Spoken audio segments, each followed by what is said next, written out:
Alam niyo guys, last time nagbabasa ako ng mga comment sa aking previous video kung saan meron pa akong napansin na isang comment ng ating new subscribers kung saan ang sabi niya, "Sir, good morning po sir.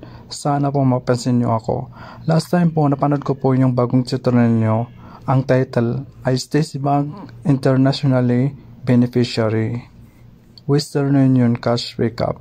So, nagawa ko po yun sir. Maraming salamat nga pala doon sa tutorial news sir kasi nakatulong po sa akin.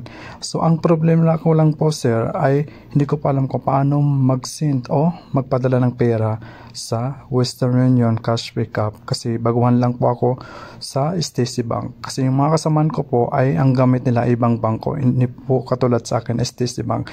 So, sana po mapasin niyo po ang comment ko. Maraming salamat po. Alam niyo guys, pagkatapos kong basahin ng comment ng ating new subscriber, ay nasipan ko na lang gawan siya ng tutorial para makatulong naman sa kanya o sa iba na katulad niya. So, guys, bago ang lahat, welcome back to my YouTube channel, Hamudi Vlog. Welcome to my tutorial. So guys, wag natin patagalin pa. So tara na guys, simulan na natin.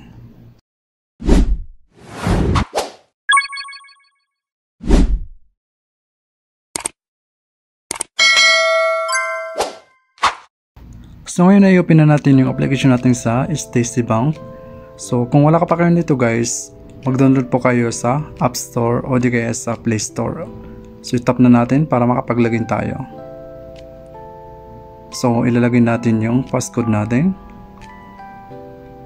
Ayan. So dito guys ay makikita niyo yung Nomo tapos yung transfer dito sa gitna, then sending gift. So itatap natin dito guys ay yung transfer.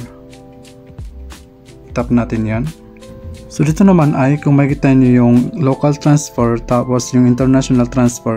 So itatap natin yung international transfer. Ayan, so lalabas na kaagad yung Western Union. Tapos itap natin yan. Tapos pipiliin nyo yung papadala nyo na beneficiary. So sa akin ay nasa unahan yung papadalahan ko. So yan yung papadalhan ko ng pera. So itap natin yung transfer money. So ayan. So dito guys ay pwede na ilagay kung magkano yung amount na ipapadala nyo, exact amount na ipapadala nyo, pero hindi kasama yung charge. So sa taas ay yung Saudi Riyal. So dito naman sa baba ay yung Philippines peso amount money. So ilagay natin yung amount kung magkano yung ipapadala natin.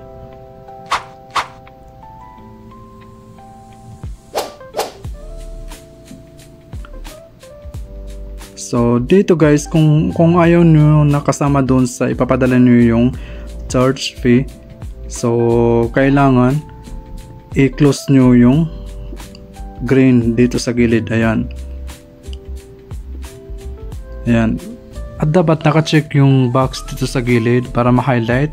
Then continue.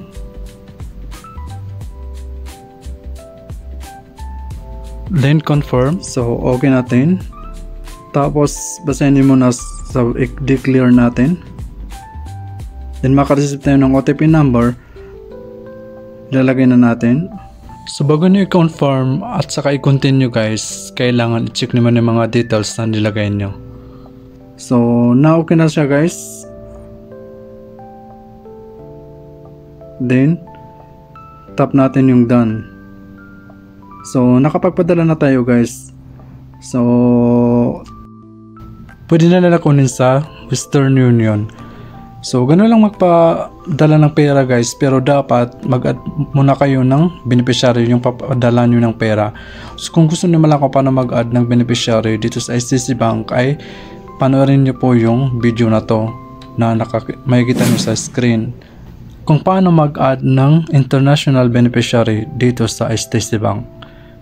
So guys, hanggang dito na lang. So sana nakatulong sa inyo ang video tutorial na to. Kung bago ka lang sa channel na to, please don't forget to like and share and click all the bell button para lagi kang updated every time may bago tayong tutorial. Kung may mga katanungan kayo o suggestion, mag-comment lang po kayo sa baba. So hanggang dito na lang guys. Maraming salamat. Thank you for watching. God bless. Stay safe always.